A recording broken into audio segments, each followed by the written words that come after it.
And the third and probably the most important thing, or the most important enabler, is the culture, right? You need to have an organization where people think about what is called as database decision making, right? It's about saying, how do you take a decision? Do you take a decision based on somebody's experience, somebody's wisdom, somebody's, gut feeling, or you take a decision based on data, which means do you take that decision based on what you are seeing rather than what somebody is telling you, right? So that's the difference. Second is, basically empowerment. And empowerment again is a very broad term. Similarly, agility.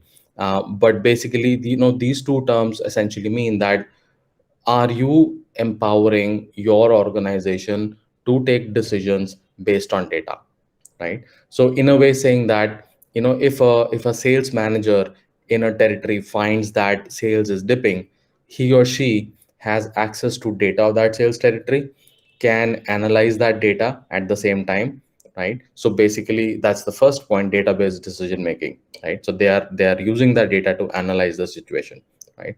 Then they are, based on the insights that they get, right, they are able to take a decision on how to manage their sales territory. They don't have to give it to their boss, who gives it to their boss, and so on and so forth, and then decision, like, information goes up, decision comes down, right? All that takes time, right? So empowerment basically means that you eliminate all of that, because everybody says that yes, whatever data came to us is real, and whatever analysis we did on that data was real as well, and therefore decision in a way doesn't need validation from seniors, right? It's a provocative statement, but I'm still making it. And that's what empowerment means. Agility is that, can you do that very quickly, right? So, a sales manager, after visiting all the dealers in a particular region, for a week, collects all the data, analyzes it, takes decisions, and rolls out a promotion scheme, next week or next Monday, right? That is agility, right? Can you do that, right? And obviously that comes from empowerment, data, and all that kind of stuff, right? And the last one is basically emphasis on experience, as we call it, right? So it's like, philosophically speaking, human mind is fickle, right? Which basically means that we can change our mind at any given point in time. We can change our opinions, and oftentimes there is no reasoning for it, right?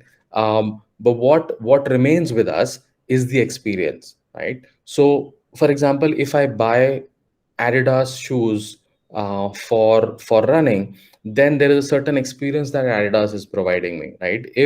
Um, if I change my shoe brand for some reason, basically there is some difference in that experience, because if I was continuing to get good experience, I wouldn't change my brand, right? But there is a certain difference in experience, and therefore I change my brand, right? So it's that fickle, right? But at the end of the day, it's the company Adidas who loses business, right? So that's why emphasis on experience is extremely important